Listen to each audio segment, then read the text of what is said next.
Oke, baik. Selamat malam Bapak Ibu semua. Ketemu lagi bersama saya Diana, produk spesialis dari Forever Health Indonesia. Oke, gimana nih kabarnya Bapak Ibu semua? Semoga semuanya sehat ya. Oke, baik Bapak Ibu, malam hari ini topik kita adalah komplikasi dari penyakit diabetes, salah satunya adalah ulkus diabetikum. Nah, nanti seperti biasa, Dokter Winda akan menjelaskan materinya. Bapak Ibu bisa bertanya setelah Dokter Winda selesai menjelaskan materinya. Nah, tentunya saya juga akan membuka eh, sesi testimoni ya. Jadi jika Bapak Ibu ada yang ingin memberikan testimoninya atau kesaksiannya tentang konsumsi kloflavanol, bisa langsung menyalakan mikrofonnya dan juga kameranya. Baik, kita coba tes dulu ya, panggil ya. Dokter Winda, halo dok. Dokter Winda,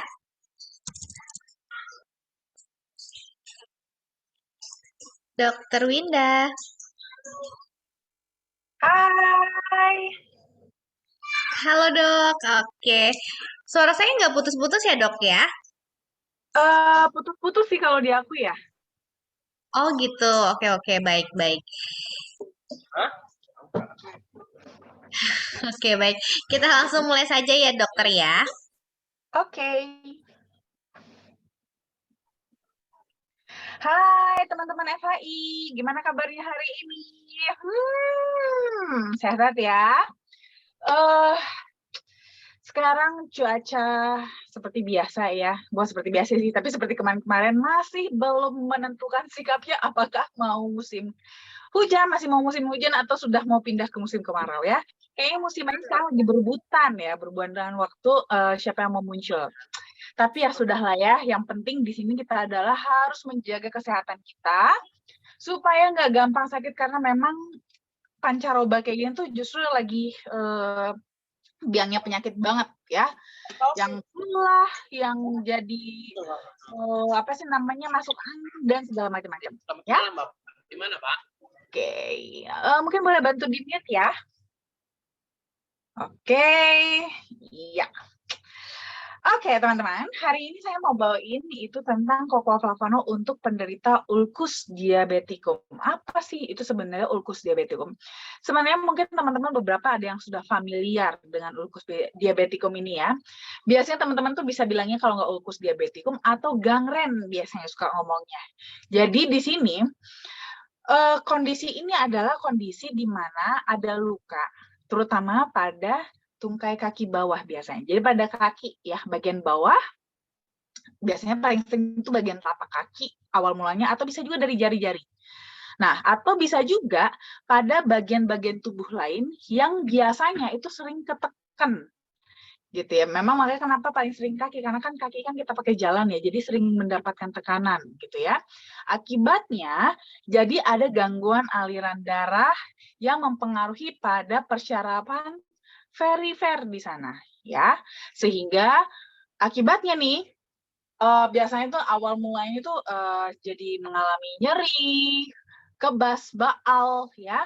Sampai akhirnya kalau misalnya terjadi luka itu bahkan nggak terasa kalau ada luka di sana. Akibatnya luka ini bisa nggak dirawat dan makin lama makin berat itu bisa sampai menyebabkan kematian jaringan yang makin lama makin meluas. Bisa kan infeksi dari kuman saprofit. Slide.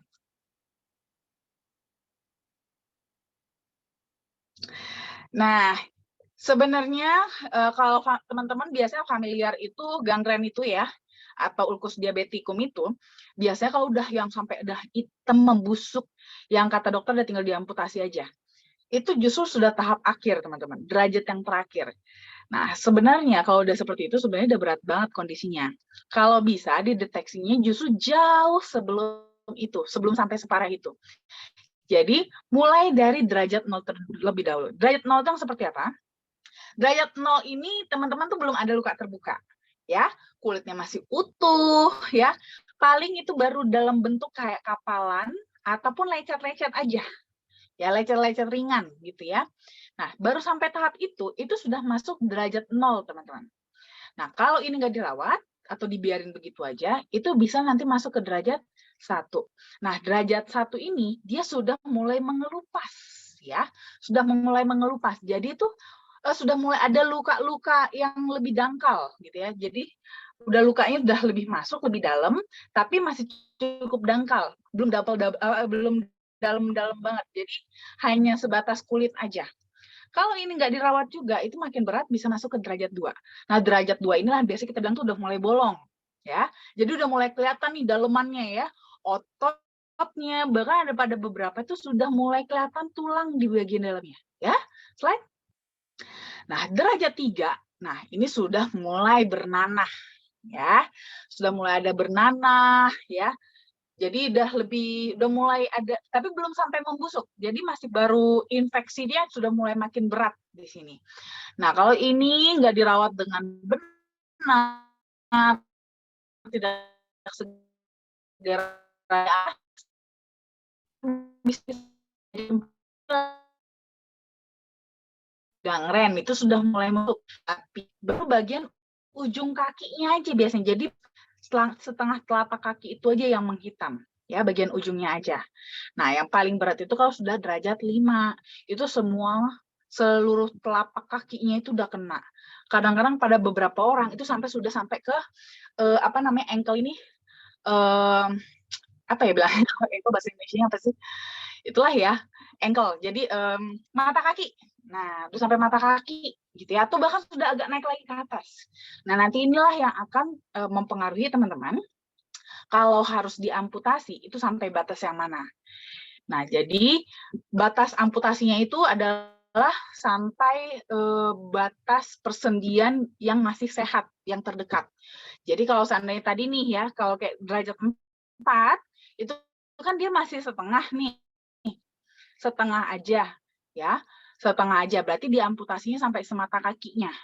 Nah, tapi kalau seandainya sudah sampai seluruhnya seperti ini, bahkan mata kakinya bagian ankle-nya juga sudah kena atau bahkan sudah agak ke atas, itu bisa diamputasinya sampai lutut. Gitu, ya. Serem ya? Slide.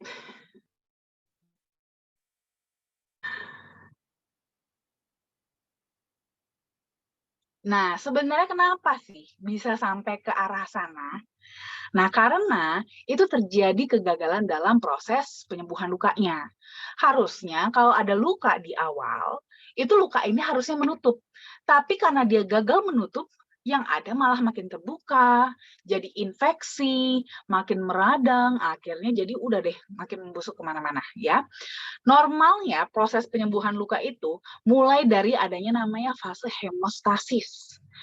Nah, hemostasis ini adalah fase perdarahannya, ya, berdarah-darah. Jadi keluar di perdarahannya, setelah berdarah, jadi kan biasanya kalau selesai berdarah, nah nanti dia akan lanjut ke fase selanjutnya adalah namanya fase inflamasi. Inilah fase sebenarnya yang paling lama ya. Jadi fase peradangannya. Di sini biasanya kalau teman-teman lihat ya, atau yang punya pengalaman dengan luka, kita habis luka terus berdarah, nanti setelah darahnya sudah berhenti, itu tuh agak bengkak gitu ya, agak membengkak, terus kemerahan ya, seperti lebam gitu kan. Itu namanya fase inflamasi. Lagi fase pembengkakan di sini. Nah, di sini yang sering terjadi kegagalan teman-teman. Karena kan di sini adalah fase lagi aktif-aktifnya nih antara makrofag dan juga fibroblast di kulit kita. Jadi fibroblast itu perannya adalah untuk mempersiapkan penutupan lukanya. Sedangkan makrofag yang bagian bersih-bersihin dari kuman supaya jangan nih sampai ditutup tapi ada kuman yang terjebak di dalam. Kalau nggak nanti infeksinya bisa makin meluas. Nah, tapi di sini kalau fase ini nggak selesai, dia nggak bisa lanjut ke fase selanjutnya itu proliferasi. Nah ya, kalau sudah selesai dulu dari fase inflamasi, makrofagnya sudah siap tidihnya, fibroblast bisa mulai membentuk sel-sel baru ya, masuk ke namanya fase proliferasi. Nah, nanti setelah dibentuk yang sel-sel barunya, nanti tinggal sel-sel baru ini dimatangkan. Setelah matang, tertutup deh tertutup deh lukanya. Nah, kalau pada kasus diabetes ya, ulkus diabetik ini, fase inflamasi yang gagal, teman-teman. Jadi, si makrofag ini kan tadi kan bagiannya bersih-bersih. Tapi bersih-bersihnya lama banget. Gagal terus. Kenapa? Karena di situ kan pada pasien diabetes, itu kan gulanya tinggi ya.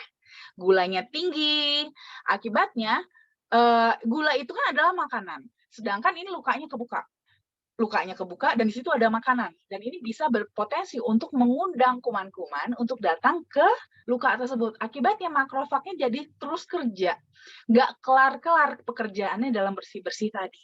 Akhirnya inflamasinya jadi berkepanjangan, nggak ketutup-tutup juga. Nah, bukannya tertutup, malah makin membesar lukanya. Yang tadi mungkin lukanya kecil, makin lama makin membesar, dan tidak teratasi. Akhirnya sampai jadi parah kepada gangren. Slide. Nah, dari hasil penelitian, teman-teman, ternyata flavonoid itu punya manfaat juga untuk kasus ulkus diabetikum ini. Bahkan tidak hanya ulkus diabetikum ya, tapi luka-luka secara keseluruhan. Dia dari hasil penelitian ternyata itu hanya 0,71 mg aja, dia punya fungsi sebagai antioksidan, itu ternyata bisa menekan kadar leukosit dan juga makrofag di dalam range normal. Jadi supaya nggak terlalu aktif tuh tadi makrofagnya untuk bersih-bersih. Jadi biar kerjanya itu jangan bersih-bersih mulu gitu loh. Jadi biar bisa segera ditutup lukanya. Nah, jadi di mana biasanya normalnya kalau seandainya pada pasien-pasien pada kondisi normal itu dia bisa sampai 1 bulan gitu ya. Nah, dengan senyawa flavonoid itu bisa dipersingkat gitu. Nah, selain itu juga dari flavonoid ini sendiri juga dia punya efek anti-inflamasi dan juga antioksidan, di mana memang ini sangat bagus sekali dalam proses penyembuhan luka. Jadi memang sangat bagus sekali untuk mempersingkat proses dari inflamasinya supaya bisa segera berganti ke fase proliferasi. Slide.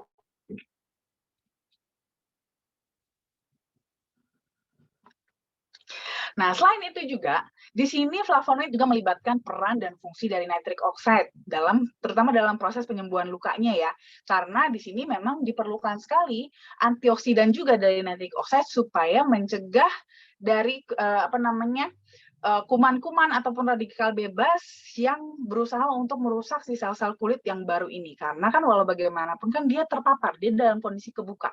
Jadi membutuhkan penjaga-penjaga supaya yang baru-baru dibikin nih sel-sel kulit yang baru ini ya, itu jangan rusak oleh dari luar ya. Dan itu juga flavonoid juga bisa membantu untuk meregulasi metabolisme kolagen supaya semakin aktif dalam memproduksi sel-sel baru. Dan juga flavonoid juga selain itu ya sebagai antioksidan itu bisa menghambat reaksi oksidatif yang berlebihan akibat dari proses inflamasinya. Karena kan kalau dari kita inflamasi berarti memang metabolisme di area tersebut itu akan meningkat.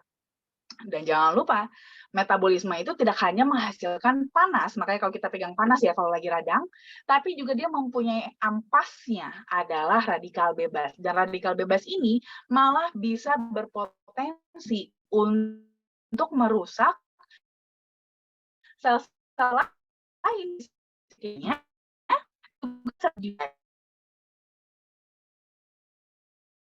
Antioksidan dari flavonoid ini, gitu ya. Slide.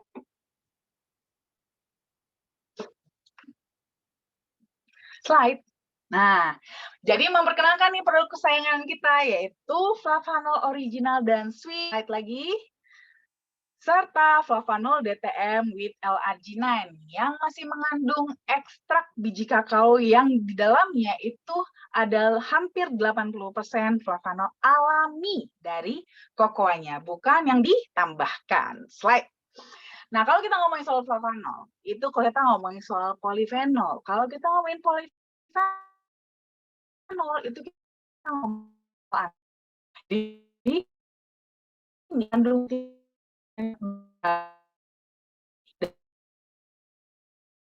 dan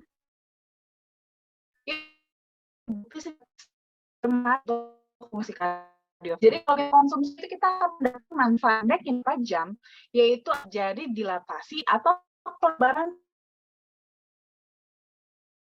itu bisa jadi lebih lancar. Konsumsi dalam jangka lancar ya dan normal juga bisa membantu juga.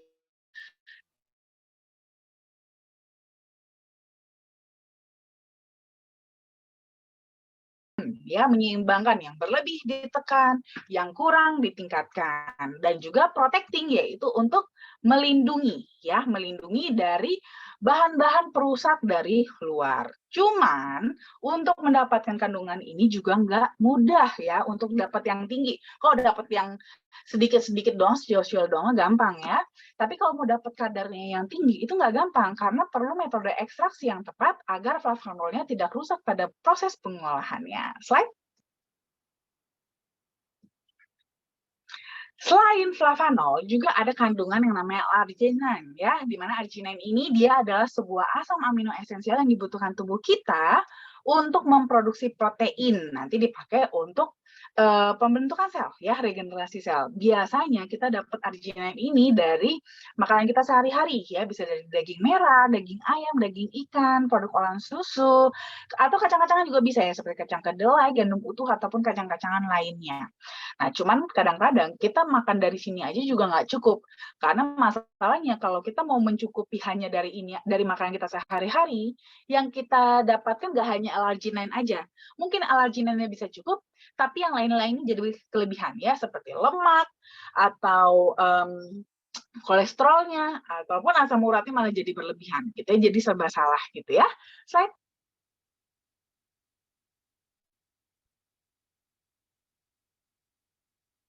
Nah, di sini yang unik teman-teman, arginine itu ternyata nggak cuma sekedar untuk regenerasi sel aja, tapi dia sendiri sebenarnya kalau diperlukan itu bisa berubah menjadi nitric oxide, di mana nitric oxide inilah yang punya peran tadi ya untuk membuat kita punya pembuluh darah itu jadi elastis, jadi lentur, supaya aliran darah kita bisa berjalan dengan lancar. Cuman kadang-kadang kalau umpamanya kita punya pembuluh darah itu rusak, ya apalagi pada kasus diabetes ya, itu aliran darahnya atau pembuluh darahnya itu tuh sudah mulai rusak. Akibatnya produksi nitric oxide-nya itu bisa kurang. Makanya nanti biasanya berakhir dengan pembuluh darah yang kaku. Nah, ini untuk sementara bisa digantikan oleh arginine. Jadi arginine yang akan berubah menjadi nitric oxide supaya kita punya pembuluh darah itu bisa lancar dulu gitu ya, bisa lentur dulu. Sambilan nanti kita punya pembuluh darah mulai diperbaiki agar bisa memproduksi nitric oxide-nya secara mandiri. Nah, selain itu juga arginine juga punya peran lain dalam merangsang pelepasan hormon seperti hormon pertumbuhan untuk anak-anak, hormon insulin untuk yang diabetes, dan juga senyawa-senyawa lain di dalam tubuh. Slide. Lalu kita juga sudah punya studi klinis yang bahkan sudah dipatenkan ya di sini untuk yang berhubungan dengan kita punya topik hari ini adalah untuk kulit, di mana dari hasil studi klinis itu ternyata ditemukan ekstraksi kokoa bermanfaat untuk kesehatan kulit kita, termasuk di sini untuk perbaikan struktur kulit, meningkatkan elastisitas, mengurangi garis halus, dan juga meningkatkan kelembaban. Jadi nggak semata-mata harus luka dulu baru diperbaiki, tapi untuk yang mikro-mikro, ya, mikro-mikro juga bisa diatasi gitu sehingga kita punya kulit lebih sehat dan juga lebih kuat. Slide. Nah, tadi kan saya sempat bilang ya, kalau untuk ekstraksi flavanol itu biasanya untuk ekstraksi coklat ya atau kokoa itu biasanya tuh malah cenderung merusak flavanolnya gitu sehingga pada bentuk akhirnya itu malah kadar flavanol yang didapatkan itu bisa sedikit sekali atau bahkan sampai nggak ada. Nah, di sini produsen kita yaitu Berry Callebaut sudah mempatenkan metode ekstraksi yang mereka gunakan, di mana metode ini tidak hanya untuk membuat, tidak semata-mata untuk membuat coklat yang enak, tapi untuk membuat coklat yang sehat dengan kandungan flavanol yang tinggi. Dan di sini sudah terbukti bahwa proses yang mereka gunakan itu bisa mempertahankan hingga 80% kadar flavanol yang ada secara alami dibandingkan dengan proses pembuatan coklat yang konvensional. Slide. Lalu kita juga sudah dapat scientific opinion dari EFSA atau European Food Safety Authority, di mana di sini kita sudah bisa mengklaim manfaat produk kita, bahwa cocoflavanol ini memang dapat membantu memelihara elastisitas pembuluh darah yang nantinya akan memberikan kontribusi yang baik dalam mendapatkan aliran darah yang lebih normal. Slide.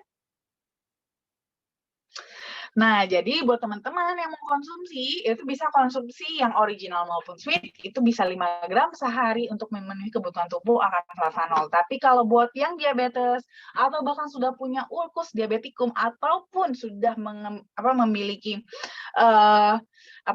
komplikasi-komplikasi diabetes yang lain, itu bisa mengkonsumsi minimal 15 gram setiap hari.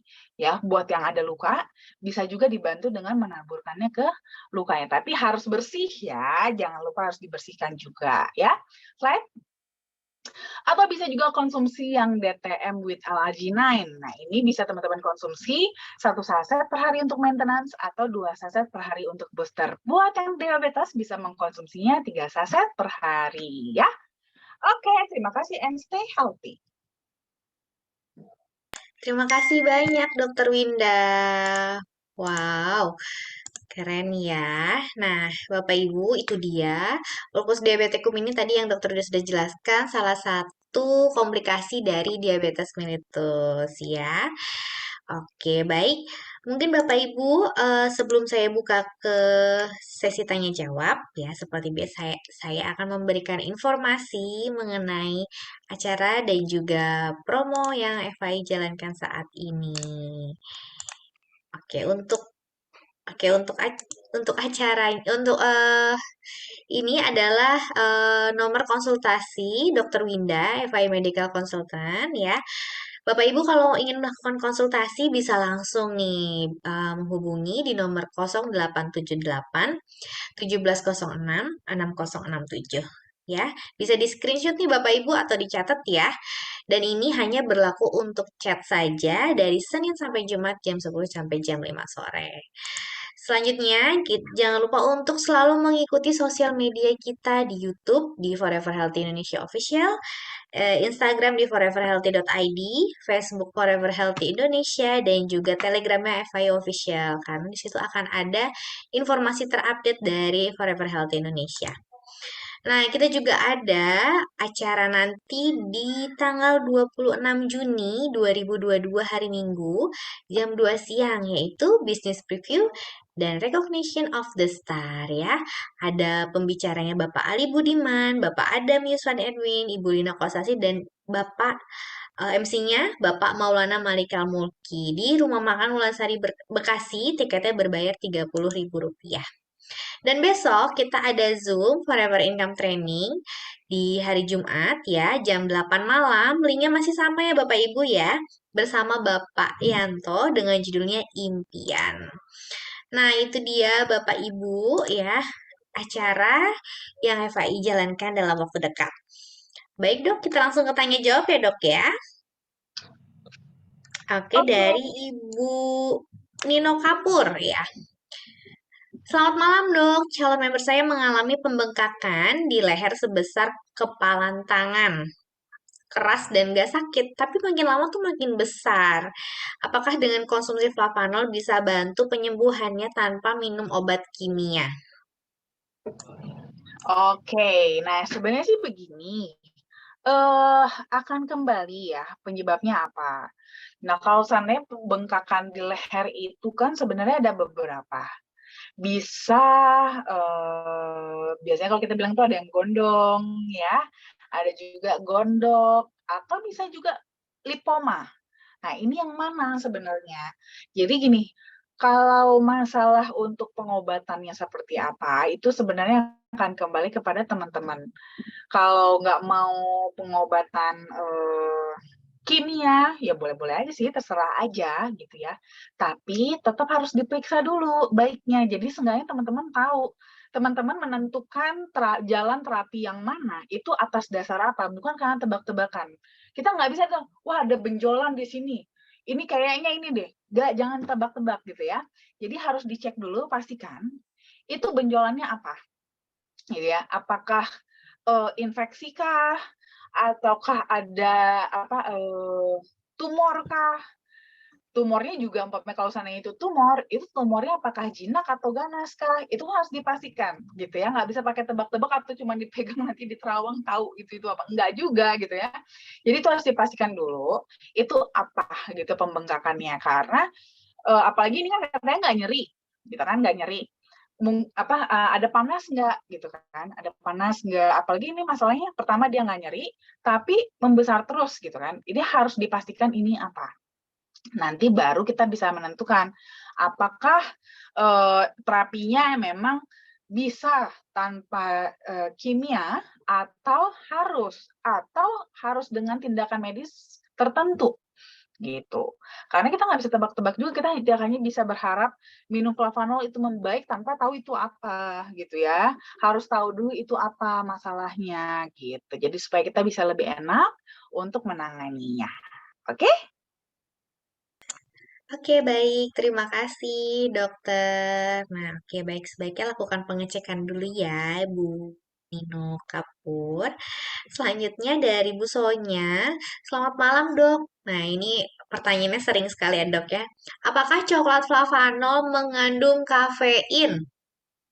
Iya, kalau mengandung kafein, karena flavanol ini dia pure ya, pure coklat. Jadi sebenarnya dia masih membawa kandungan-kandungan bawaan dari si kokoanya. Jadi kalau untuk kandungan kafeinnya ya ada, tapi sangat kecil sekali. Jadi nggak sama seperti pada ini ya, tidak sama seperti pada kopi gitu. Kandungannya itu bahkan palingnya tuh hanya sekitar 2% aja, jadi sangat kecil sekali dan tidak bermakna, gitu. Jadi sangat aman sekali, gitu. Jadi beda dengan kopi, jangan sampai nama kopi ya. Kalau kopi kan memang kandungan utamanya bisa dibilang malah kafein kan, kalau kokoa sih enggak kok. Memang ada kafeinnya tapi sangat kecil sekali, nggak bermakna, gitu ya. Oke, baik. Terima kasih, dok. Oke, selanjutnya dari Bu Kartika. Dari Jogja nih dok. Selamat malam Dokter Winda dan Mbak Diana. Selamat malam Bu Tika. Mau tanya teman terkena kanker lidah dan sudah menjalar ke leher, sudah merembas merembas cairan dari leher, masih bisa aktivitas tapi udah nggak bisa bicara. Nah, apakah bisa dibantu dengan Cocoa Flavano dan berapa gram apa per harinya? Terima kasih. Oke, kalau soal dibantu dengan flavanol tentu bisa kok, Bu. Bisa banget, boleh banget dikombinasi dengan flavanol, tapi tidak menggantikan terapi-terapi medis lainnya, ya. Tidak menggantikan kemoterapi. Justru sangat saya rekomendasikan untuk mengkombinasi antara kemoterapi dengan flavanol gitu ya. Jadi supaya jadi makin kuat, karena seperti yang saya katakan selalu ya, di seminar-seminar sebelumnya, kalau kita ngomongin kanker, itu kita ngomongin soal adu kuat, adu cepat, adu agresif gitu. Jadi kita nggak bisa terus hanya sampai-sampai pakai flavanol aja cukup, nggak cukup.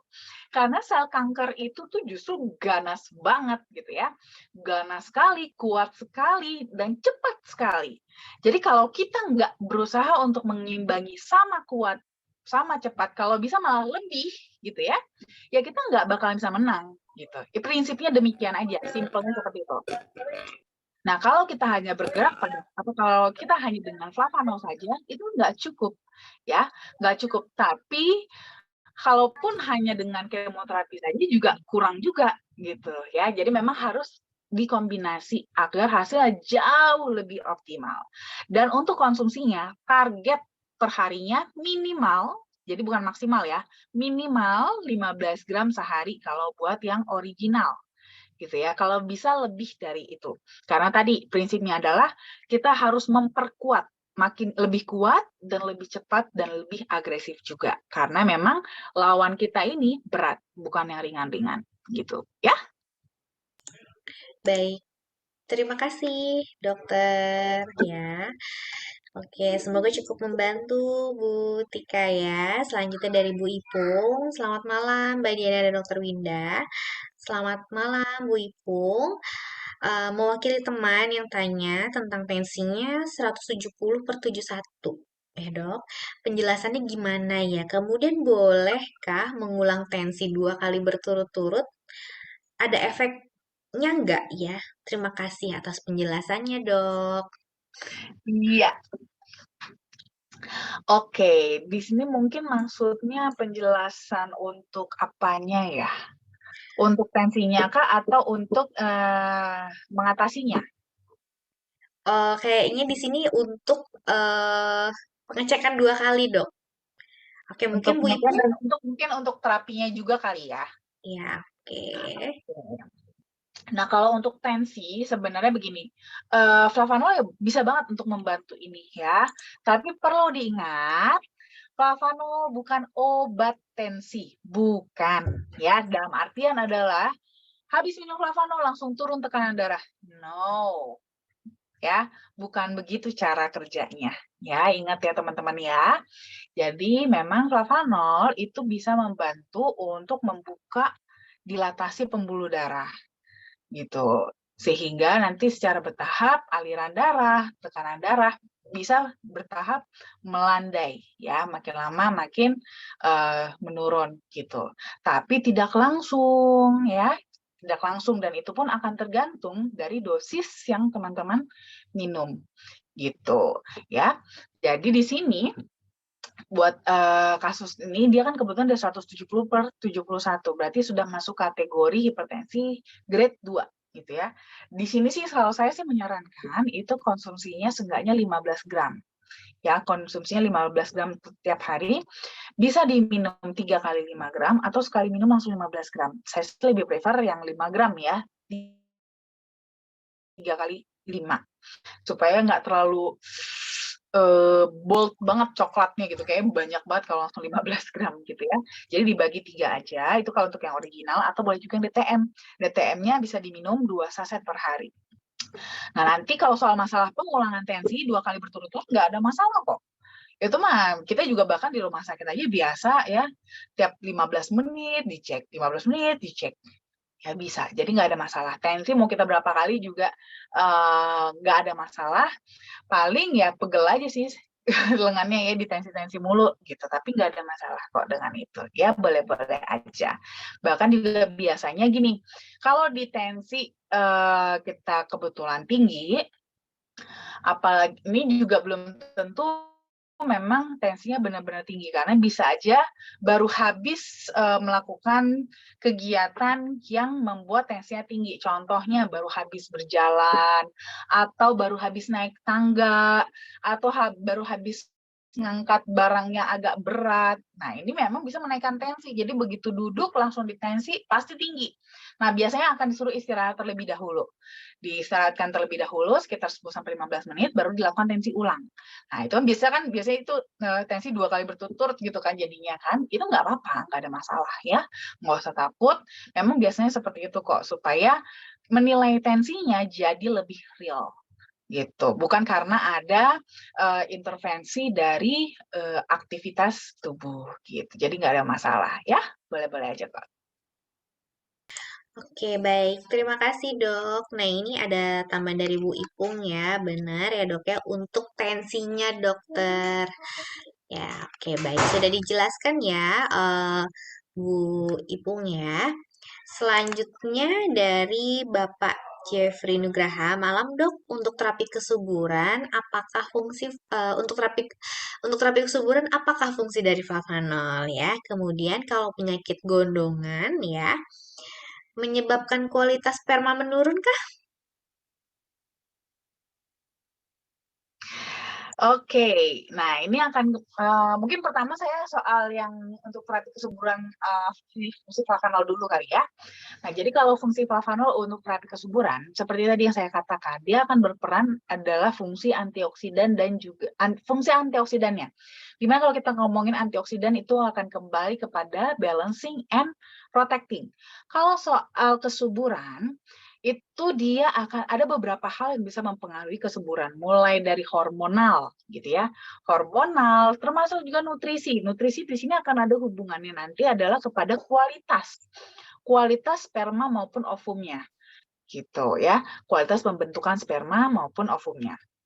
Nah, di sini akan ada peran hormonal dan tadi asam amino gitu. Kalau seandainya lebih ke hormonal, itu nanti yang akan menjadi terutama perannya dari flavanol. Karena di flavanol ini manfaat dari antioksidannya adalah untuk menyeimbangkan.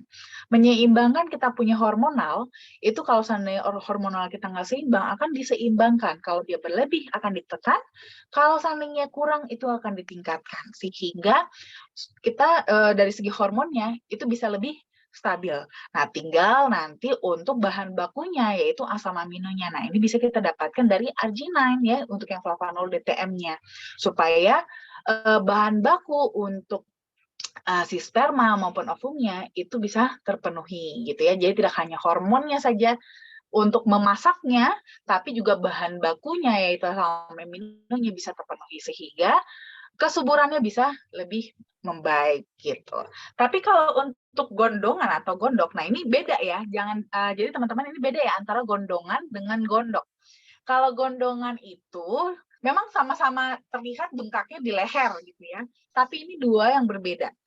Gondongan itu dia infeksi pada kelenjar ludah. Ya, jadi kalau dia infeksi pada kelenjar ludah itu nggak ada hubungannya sama kualitas sperma, ya. Tapi beda hal dengan gondok. Kalau gondok itu dia adalah pembengkakan pada tiroidnya. Nah, tiroid itu adalah salah satu organ tubuh kita yang perannya untuk mengontrol hormonal. Nah, ini nanti yang mungkin bisa mempengaruhi spermanya gitu. Jadi kalau seandainya punya penyakit gondok atau penyakit tiroid, itu memang bisa mempengaruhi ke arah sana. Tapi kalau gondongan mah enggak ya, enggak nyambung karena itu cuma buat infeksi pada apa namanya? eh kelenjar ludah aja, jadi nggak masalah. Ya, nggak ada hubungannya dengan kualitas sperma ya. Oke, baik. Terima kasih, dokter. Nah, itu ya, Bapak Ibu, jangan sampai salah mengartikan gondongan dan juga gondok, ya. Oke, selanjutnya dari Bu Ida. Malam, Dokter Winda, ada teman jantung bengkak. Dulu sih hipertensi. Gimana, dokter, solusinya? Nah, ini juga kemarin saya sempat ada tersebut juga ya, jantung. Nah, jantung itu kenapa jantung bengkak? Justru karena jantung kita itu terdiri dari otot, sel otot gitu ya. Itu tuh sel otot semua gitu ya. Sel otot semua karena kan dia kan buat mompa. Nah, namanya otot kalau disuruh kerja terus sama seperti otot-otot tubuh kita yang lainnya, dikerja apa suruh kerja terus ya, yang ada nanti makin berotot gitu ya, makin besar dia. Nah, sama halnya dengan kasus jantung bengkak ini. Jantung kita tuh jadi berotot. Kenapa? Karena disuruh kerja terus. Kondisi apa yang akan menyuruh si kita punya jantung itu bengkak? Salah satunya adalah hipertensi. Hipertensi itu adalah tekanan darah kita tinggi yang di perifer, gitu ya, di area-area lain di tubuh kita, itu dia sempit pembuluh darahnya. Karena sempit, jantung itu harus memompanya lebih kencang supaya bisa melewati jalur yang sempit tersebut. Harus neken lebih kencang untuk supaya si aliran itu bisa lewat dari jalur yang sempit. Nah, namanya harus kencang mompanya, dia berarti kan suruh kerja terus kan. Lama-lama dia makin bengkak, jadi makin berotot jantungnya. Jadi itulah yang membuat kenapa pasien-pasien hipertensi lama-lama jantungnya tuh jadi bengkak ya, jadi berotot. Nah, solusinya seperti ini adalah sebenarnya sih kalau sudah terlanjur bengkak, prinsipnya juga sama ya seperti kita juga punya otot-otot tubuh kita, umpamanya nih otot lengan ya, bicep atau otot perut deh, biar enak deh ya, six pack ya kan. Kalau kita latih terus, itu kan akan jadi bisa six pack. Supaya nggak six pack lagi harus kita apain? Dia harus nggak boleh kerja. Tapi kan nggak mungkin kita punya jantung nggak bekerja, mati dong kita, ya kan? Nah, jantung kita harus terus bekerja.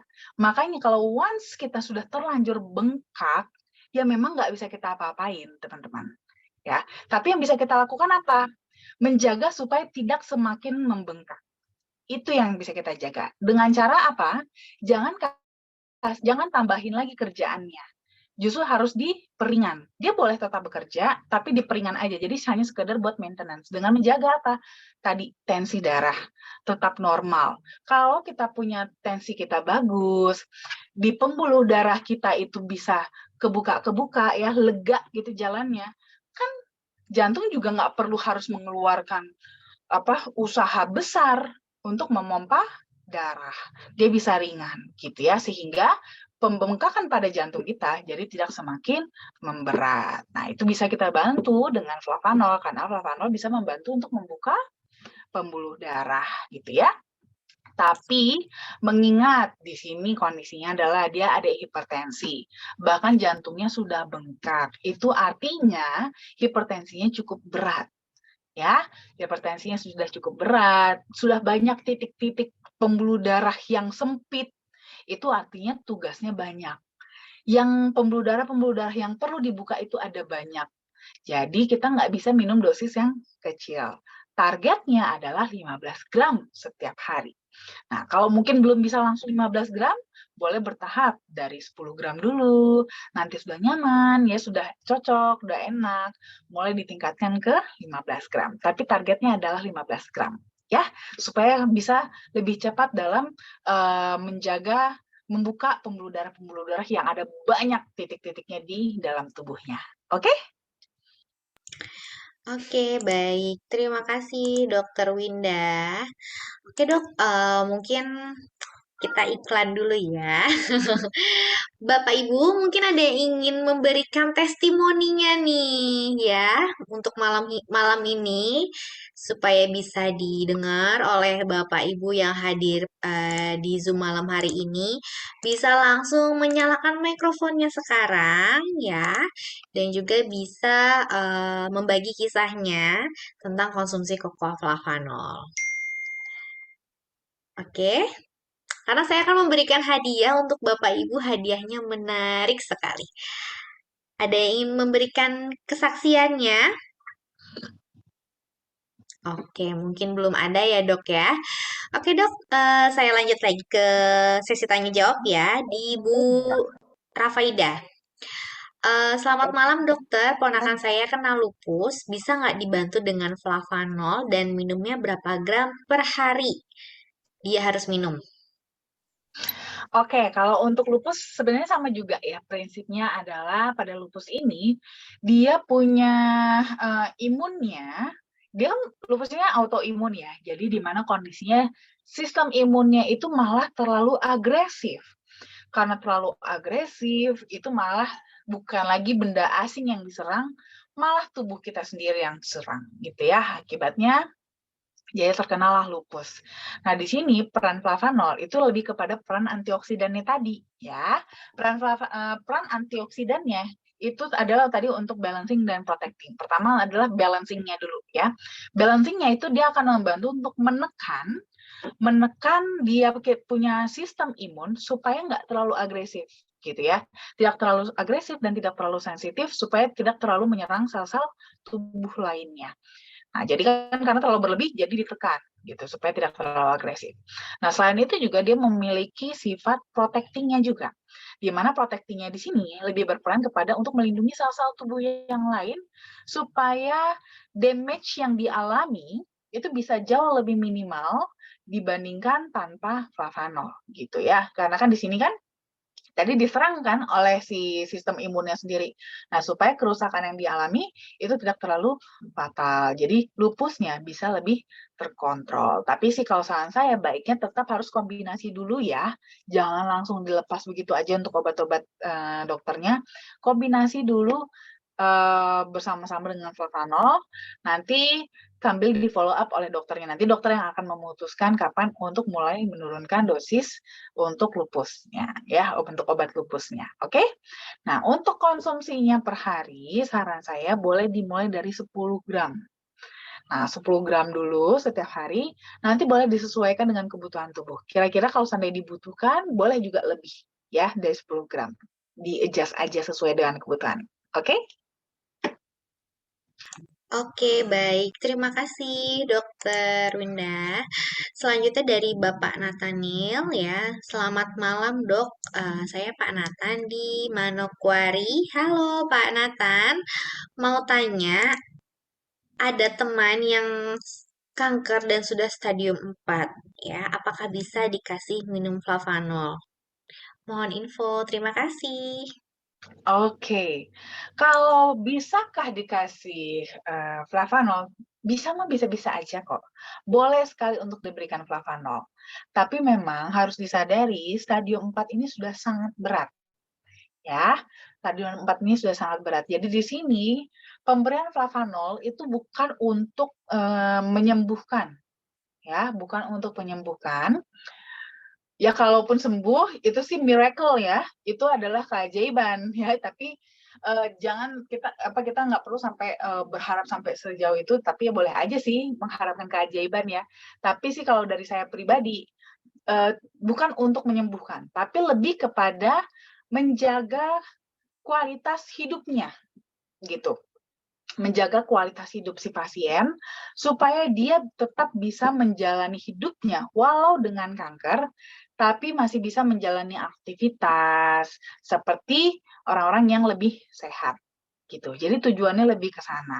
Karena kan kadang-kadang kan apalagi kalau pasien kanker seperti ini ya, kondisinya kan makin berat gitu ya, apalagi di stadium 4, belum lagi dengan mungkin dengan kemoterapi ya, terapi-terapi lainnya, itu biasanya tuh badannya tuh udah nggak enak banget gitu ya, udah habis lah istilahnya. Nah, di sini flavanol adalah untuk lebih ke menjaga kualitas hidupnya dia, supaya dia tidak terlalu kesakitan. Dengan dia tidak terlalu kesakitan, dari segi mentalnya pun akan bisa lebih baik gitu ya, lebih berpengharapan, lebih baik, jadi lebih positif. Nah, pasien yang punya aura yang lebih positif itu akan memberikan hasil terapi yang jauh lebih baik dibandingkan yang negatif gitu ya. Jadi makanya kenapa kalau sering banget sih orang tuh malah cenderung takut ya. Kalau dia didiagnosa kanker terus harus kemoterapi, itu tuh malah jadi ketakutan dan malah jadi nggak mau untuk di kemoterapi gitu. Karena kan udah ketakutan duluan dengan image kemoterapi, orang tuh kalau di kemoterapi tuh malah jadi meninggal katanya gitu kan. Nah, padahal sebenarnya bukan kemonya, tapi akibat dari kemoterapi, itu kan semua badannya kan tidak hanya si sel kankernya saja yang dihancurkan, tapi sel-sel sehatnya juga. Sehingga akibatnya organ-organ yang awalnya tadi masih sehat, itu malah ikutan rusak gitu ya. Mulai timbul gejala-gejala tubuh yang nggak nyaman. Kulitnya jadi terbakar, rambutnya jadi rontok, mual muntah, diare, macam-macam gejalanya ya. Badannya sakit semuanya gitu ya. Padahal jadi nggak enak banget gitu kan. Akhirnya rasa sakit ini itu tidak menyenangkan teman-teman. Rasa sakit yang tidak menyenangkan akibat terapi inilah yang membuat akibatnya pasien itu jadi negatif. Karena negatif dia akan mengeluarkan yang namanya hormon kortisol. Hormon kortisol itu adalah makanannya sel kanker gitu ya. Makanannya sel kanker. Jadi dengan negativitas tadi itu, dengan kitanya yang menjadi negatif, itu sebenarnya sama aja kita lagi memberi makan kanker. Jadi no wonder bukannya sembuh malah makin berkembang ya, orang kita kasih makan ya kan? Nah, kenapa makanya tetap saya anjurkan terapinya tetap dilakukan, tapi kombinasi dengan flavanol. Karena memang flavanol, pertama, antioksidannya itu kan dia kan punya sifat protecting tadi ya. Dia bisa membantu sekali untuk melindungi sel-sel sehat. Jadi pada saat nanti di kemoterapi, itu si sel kankernya rusak, tapi si sel-sel sehatnya itu seenggaknya kerusakannya jauh lebih minimal. Kalau kerusakannya minimal, recovery-nya juga bisa lebih cepat. Sehingga efek yang dirasakan juga jadi lebih ringan. Kalau rasa sakitnya sedikit, pasien juga jadi lebih positif. Gitu ya, nggak jadi negatif. Nah, dengan pasien yang lebih positif, hasil terapinya malah bisa jadi lebih optimal gitu ya. Jadi bukan nggak boleh, tapi boleh banget justru. Tapi tujuannya utamanya adalah untuk memperbaiki kualitas hidup supaya pasien tidak terlalu tersengsara, baik karena terapinya maupun karena kankernya sendiri.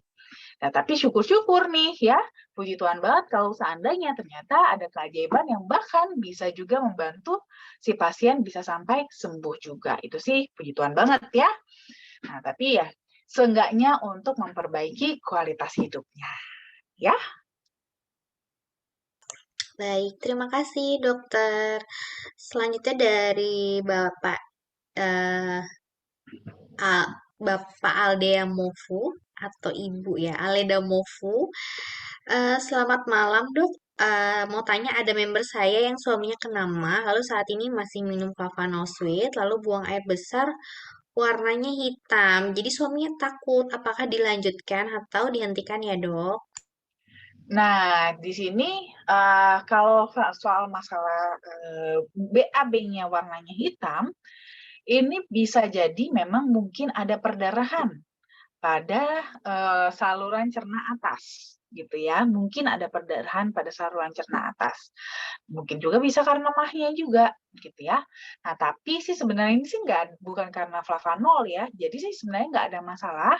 Justru tetap aja konsumsi flavanolnya untuk nanti semakin membantu untuk mengatasi uh, masalah ini gitu ya, supaya mahnya tidak terlalu terstimulasi. Cuman mungkin kalau dengan mah seperti ini sih, saya lebih menganjurkan untuk konsumsi yang DTM gitu, karena biasanya kalau yang original maupun sweet itu kan karena dia kan kita seduh dan kita minum sehingga dia melewati lambung.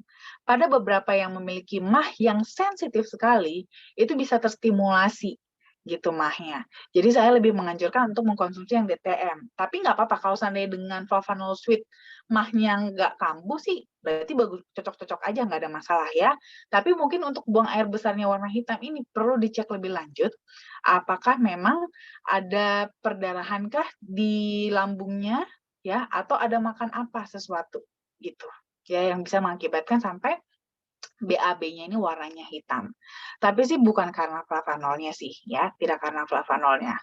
Jadi tidak perlu terlalu khawatir dan nanti tetap dipantau terus aja untuk BAB-nya berapa lama untuk warna hitamnya ini. Ya, sampai berapa kali dia tetap berwarna hitam gitu. Dan banyak-banyak minum air putih ya, gitu. Oke, baik. Terima kasih, dokter. Iya, perbanyak minum air putih ya, Dok ya. Dan juga konsumsi serat ya, sayuran. Supaya BAB-nya juga lancar. Selanjutnya dari Pak Kiki. Selamat malam, Mbak Dian dan Dokter Winda. Selamat malam, Pak. Mau nanya kalau tangan kaki yang sering pecah-pecah ya atau sering lecet, apakah itu termasuk salah satu ciri orang terkena diabetes? Jadi takut saya dok, soalnya saya pecah-pecah.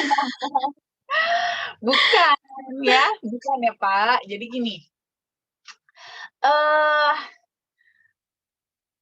kaki sering pecah-pecah, lecet, itu sih sebenarnya bukan ciri diabetes. Ciri-ciri diabetes itu tetap kembali kepada gula darah. Ya. Jadi kalau soal gejala kulit pecah-pecah, lecet, ini bisa aja karena memang kita kulitnya terlalu kering ya, atau menggunakan alas kaki yang tidak pas ya. Mungkin baru kali sepatunya makanya lecet ya kan. Nah gitu. Jadi itu bisa aja.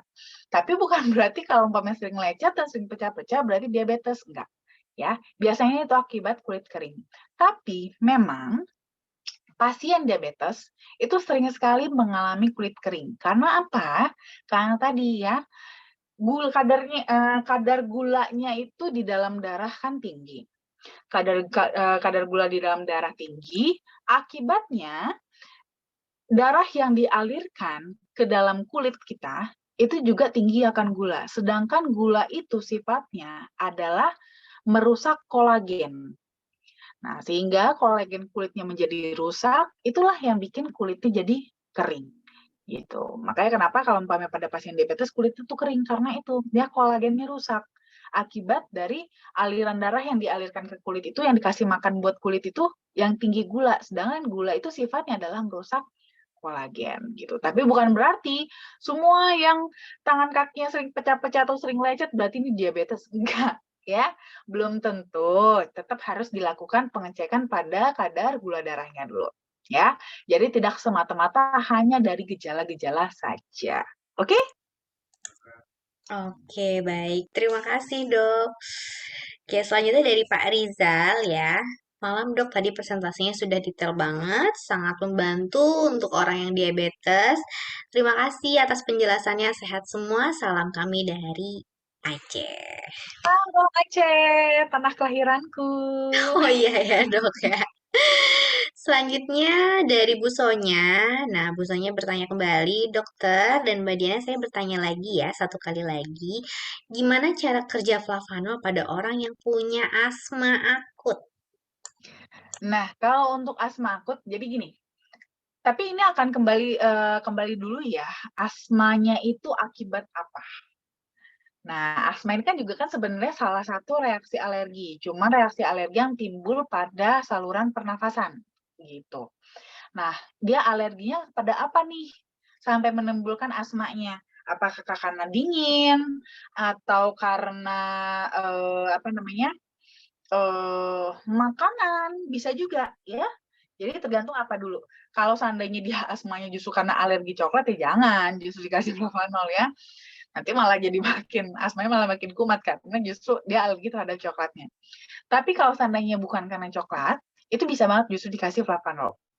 Ini mungkin saya sharing sedikit ya.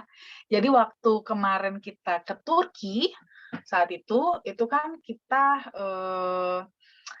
sana itu udara cukup dingin ya, cukup dingin dan bagi saya pribadi sih dingin banget. Ya, jadi dan saya ini sebenarnya salah satu penderita asma. Jadi saya itu punya asma, walaupun jarang banget sih kumatnya. Hanya kalau ketemu udara yang dingin banget dan saya nggak kuat, itu tuh asma bisa kumat. Nah itu, saya justru ininya dengan flavanol gitu. Jadi minum flavanol itu sangat membantu banget untuk pertama dengan membuka pembuluh darah. Jadi untuk kasus asma akut ini akan tergantung penyebabnya ya. Jadi kalau seandainya kebetulan sama nih kayak saya karena udara yang dingin, jadi pada kondisi tersebut itu yang terjadi adalah kalau kita konsumsi kokoa flavanol, itu kan dia pertama akan meningkatkan metabolisme tubuh. Nah, meningkatkan metabolisme tubuh kita, di mana metabolisme kita itu akan menghasilkan energi panas gitu ya. Nah, panas dari hasil metabolisme ini akan membuat kita punya tubuh tuh jadi lebih hangat. Itu akan membantu sekali menghangatkan sehingga ini akan secara tidak langsung juga bisa meredakan asmanya juga. Karena badan sudah mulai lebih hangat gitu ya, tubuh lebih hangat. Selain itu juga dia punya antiinflamasi.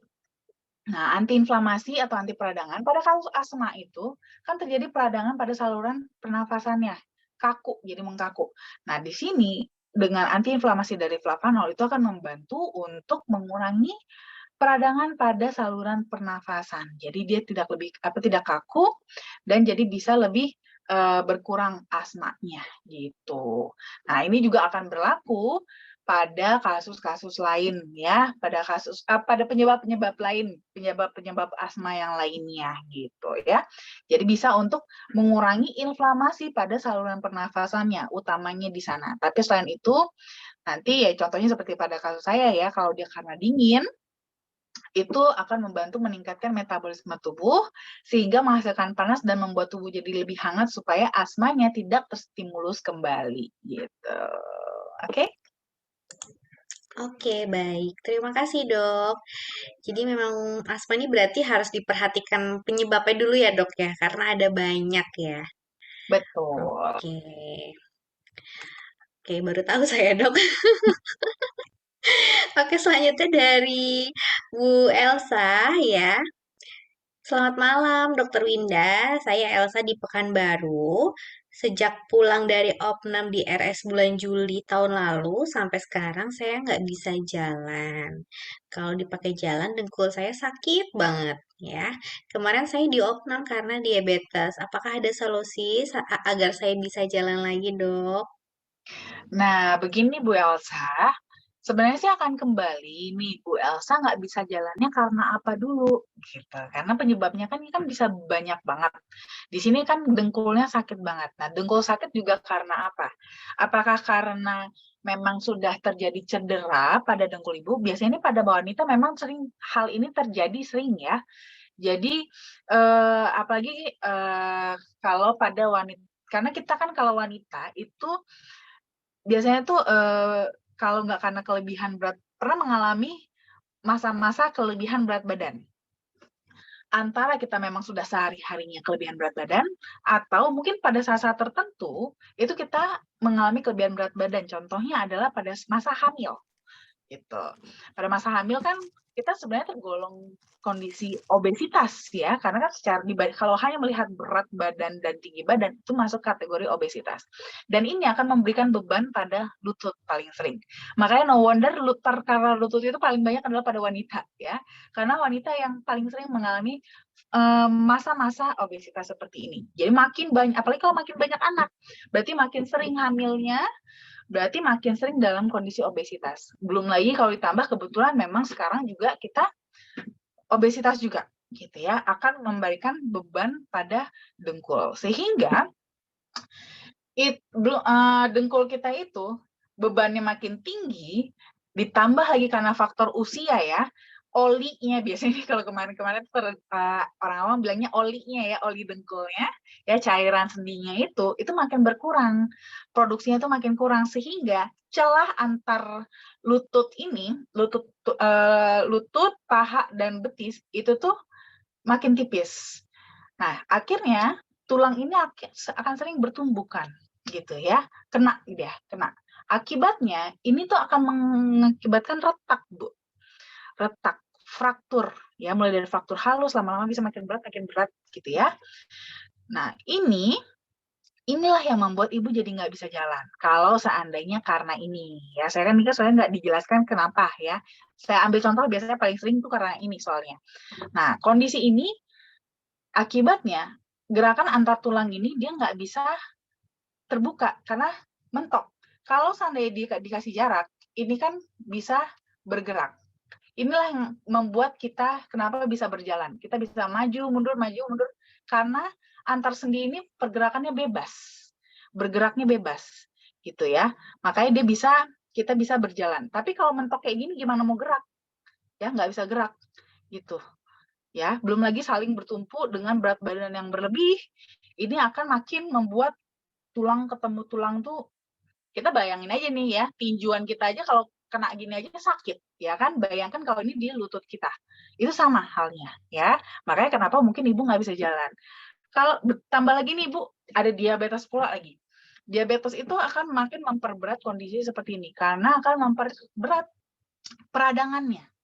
Itu memperberat peradangannya, memperlambat proses recovery-nya, gitu, dan merusak hasil dari pembentukan sel-sel barunya, gitu. Kualitas sel-sel barunya juga dibikinnya jadi membuat kualitas sel-sel baru juga jadi jelek, gitu ya. Jadi recovery-nya nggak bagus. Nah, di sini bisa bantu, Favano masih bisa membantu di sini, tapi memang nggak bisa singkat. Ya, Bu Elsa ya, butuh kesabaran, ketekunan, dan komitmen sendiri dari Ibu Elsanya. Pertama, Bu Elsa harus menurunkan berat badan yang ideal.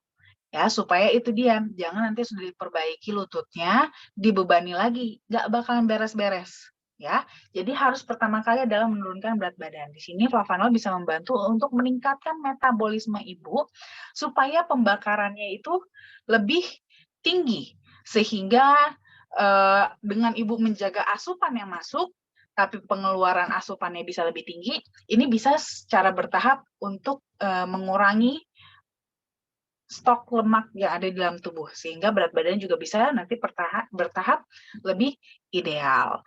Selain itu juga, ini juga bisa membantu juga untuk mengontrol diabetes ibu. Jadi sebenarnya sih di sini yang utama diabetes dulu yang harusnya diatasi, ya. Diabetes dulu yang diatasi supaya apa? Seenggaknya kondisi secara keseluruhan tubuhnya bisa lebih normal, lebih stabil, sehingga proses-proses recovery tadi bisa berjalan dengan lebih lancar, gitu ya. Jadi diabetesnya dulu dikontrol, ya. Bertahap olahraga, walaupun olahraganya tidak dengan berjalan, tapi masih bisa melakukan olahraga-olahraga yang lain, ya. Olahraga bagian atas seperti ini, ya. Dikit-dikit angkat beban yang ringan, ya. Yang cuma sekedar berat 2 kilo, tapi sambil nonton digerak-gerakin aja nih tangannya, ya, diangkat-angkat. Itu lumayan loh olahraganya, ya. Nah, terus habis itu nanti minum obat diabetesnya juga supaya senantiasa terkontrol. Kalau ini diabetes ibu sudah terkontrol, pelan-pelan yang lain lebih mudah kita untuk mengerjakannya. ya, termasuk salah satunya adalah pada dengkulnya juga. Cuman memang di sini harus tahu juga sih ya tingkat keparahan dengkulnya seperti apa dulu kondisinya, sudah serusak apa gitu. Kadang-kadang memang kondisi-kondisi tertentu itu memang sebaiknya harus dilakukan operasi. Tapi mengingat ibu juga dalam kondisi diabetes, operasi juga tidak bisa direkomendasikan, apalagi kalau diabetesnya tidak terkontrol. Makanya saran saya di sini fokus pada diabetesnya saja dulu terlebih dahulu. Baru nanti kalau sudah terkontrol diabetesnya, kita lebih mudah mengerjakan yang lainnya. Nah, untuk diabetesnya saya anjurkan dosisnya adalah 15 gram setiap hari kalau mau yang original, ya. Atau boleh yang sweet 20 sampai 25 gram atau yang DTM juga boleh ya 3 saset per hari. Oke? Oke, baik. Terima kasih, Dokter Winda. Nah, itu dia tadi pertanyaan terakhir ya, Dok. Kalau begitu jamnya juga sudah jam 9:06. Kita akhiri saja ya, Dok, seminar kesehatan malam hari ini. Mungkin ada yang disampaikan, Dokter Winda? Apa ya pesan hari ini? Pesan saya mungkin agak nyambung dengan yang tadi pagi ya. Teman-teman sekarang cuaca perlu diperhatikan lebih baik karena memang cuaca lagi sangat tidak kondusif. Hujan mendadak, bentar panas, hujan tapi terang gitu ya. Jadi teman-teman harus lebih fokus lagi untuk menjaga kesehatan karena kita harus tetap aktif, terutama dalam menyebarkan manfaat dari flavanol supaya lebih banyak orang yang sehat di Indonesia ini. Oke? Oke, baik. Terima kasih banyak Dokter Winda untuk tipsnya. Baik, Bapak Ibu jangan lupa untuk selalu konsumsi cocoa flavanol minimal 5 gram setiap hari ya. Dan perhatikan juga untuk selalu mengikuti pola hidup sehat. Kita ketemu lagi di Zoom minggu depan di hari Kamis dan juga di hari Selasa untuk offline-nya. Saya Diana, saya undur diri. Terima kasih dan selamat malam semua. Selamat beristirahat. Bye! Terima kasih. Terima kasih Diana. Bu Ibu. Dr. Terima Winda. kasih Dokter Bu Winda. Tika. Terima kasih Kak Diana. Terima kasih Bu Terima Tika. kasih dokter. Selamat istirahat ya. Selamat istirahat semua. Jangan begadang kemalaman ya.